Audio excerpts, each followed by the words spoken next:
Welcome, everyone, to the ECKANKAR Soul Adventure Podcast. I'm your host, Heather Davari.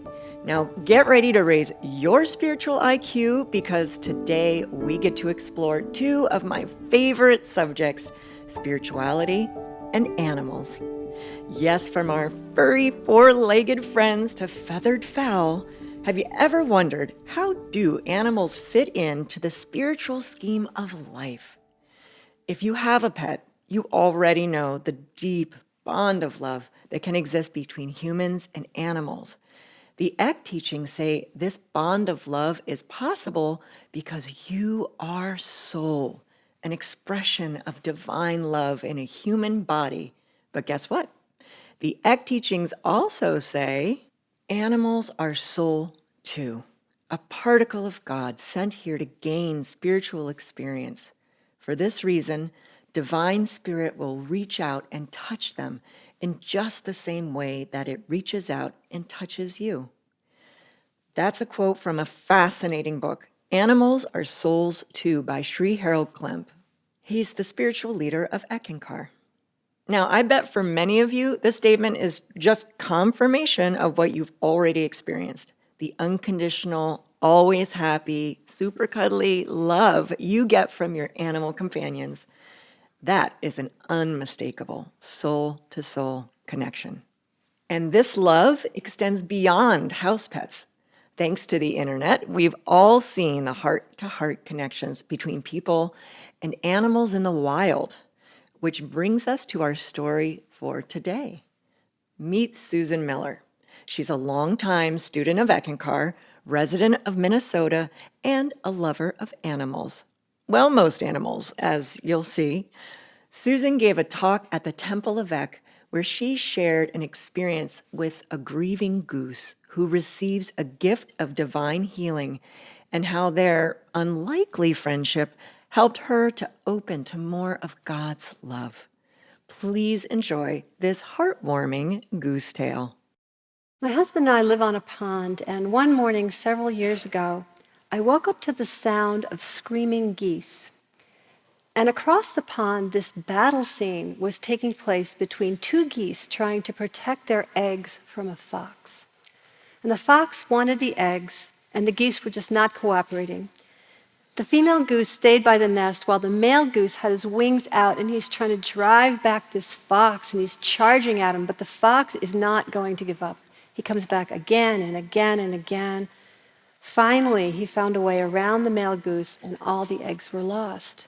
But still, this battle continued into the night, and by morning, not only had all the eggs been lost, but the male goose had also been lost, and now the female was all alone.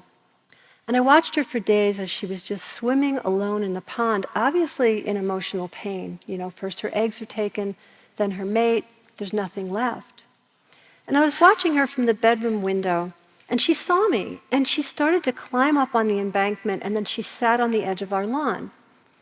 Now, I have to say that at the time, geese were not my favorite creatures. They are very messy, very loud, and they can be really mean when they want to be.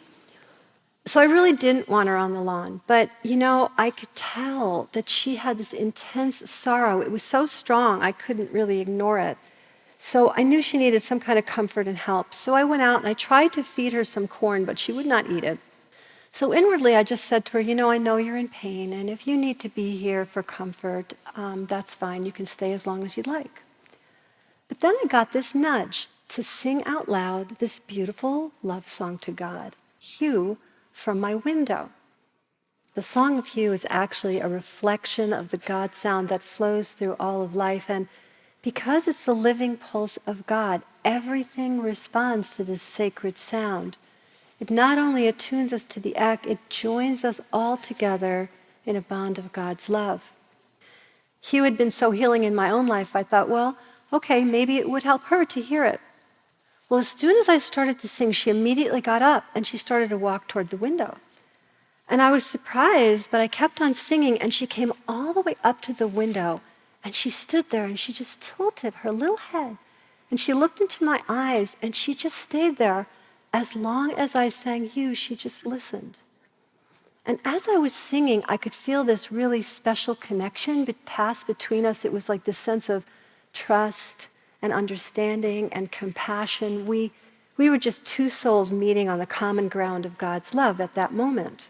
Well, eventually I had to leave for work, and I didn't think I would see her when I got home, but there she was, just sitting at the edge of the pond. And every morning after that, I'd open the window, I'd say, "Good morning." And she'd tilt her head, and she'd wait and listen until I started singing Hugh, and then she would slowly get up and stand beneath the window and just gaze into my eyes as I sang. This literally went on for weeks. No kidding. Then suddenly one morning I got up and she was gone. And I missed her because I'd come to really care about this little goose. I felt really differently about her than I had in the beginning. Well, about a week after that, I woke up to the all too familiar calls of a goose courtship ritual. And I knew my little goose had returned, and she brought with her a new mate, and soon they had a new nest, and we had a lot of little goslings that summer. But for a long time, every few days, I would find her just standing outside the window, looking in, waiting for me to open it up and just sing out loud this sacred love song to God. And I realized that through sharing Hugh, we had both been changed. God's love was working through this little goose to show me a place in my heart that was ready to be free of judgments of all of God's creatures, right? I found a little bit more of God's love in my own life. And on the other hand, it was Divine Spirit working through me to be a vehicle of love for this little soul. So through singing Hugh, she was able to heal her own heart and make a new life for herself.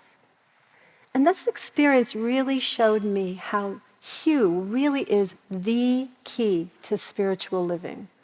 Whenever we're consciously singing it, we're opening our hearts and consciousness to life, and we're aligning with this greater reality, one that will accelerate our spiritual unfoldment and ultimately reveal a greater vision of ourselves and of the world. And that can change everything. It's such a sweet example of the spiritual principle that all of God's creatures are soul and the boundless power of divine love to create these little miracles. Well, it's your lucky day because there's a spiritual exercise for that. What is a spiritual exercise? So simple. It can be anything you do with all of your heart, like taking care of your pet or even a plant. We're going to do an exercise in this next segment of our podcast called Try Your Wings. It's a simple exercise to appreciate the animals in our life and help open the heart. If you have a pet, love your pet. Love it a lot. As the love comes, let it pour through you and show your love by how you treat your pet every single day. To work with an open heart is to love or care for something or someone more than you do for yourself. That's a quote from Animals Are Souls Too by Sri Harold Klemp.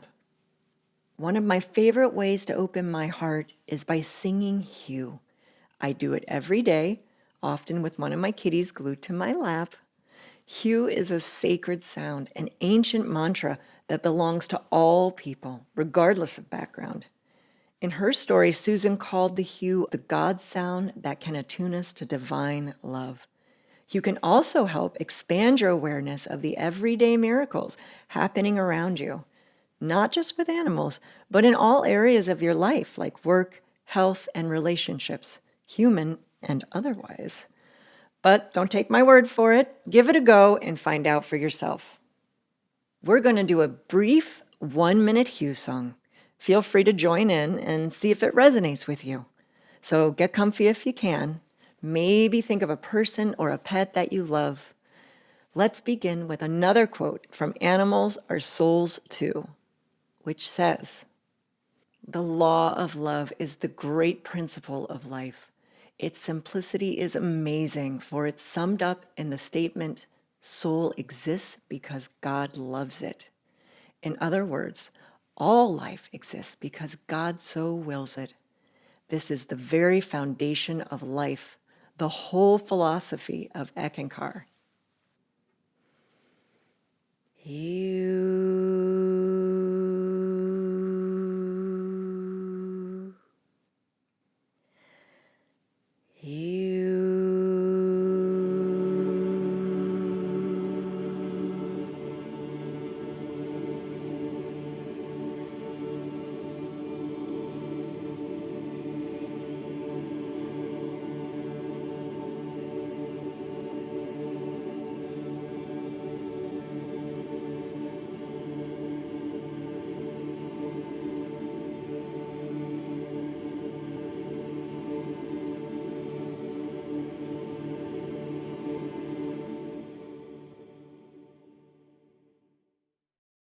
I find that I'm a much more balanced person after 20 minutes of singing the sacred sound.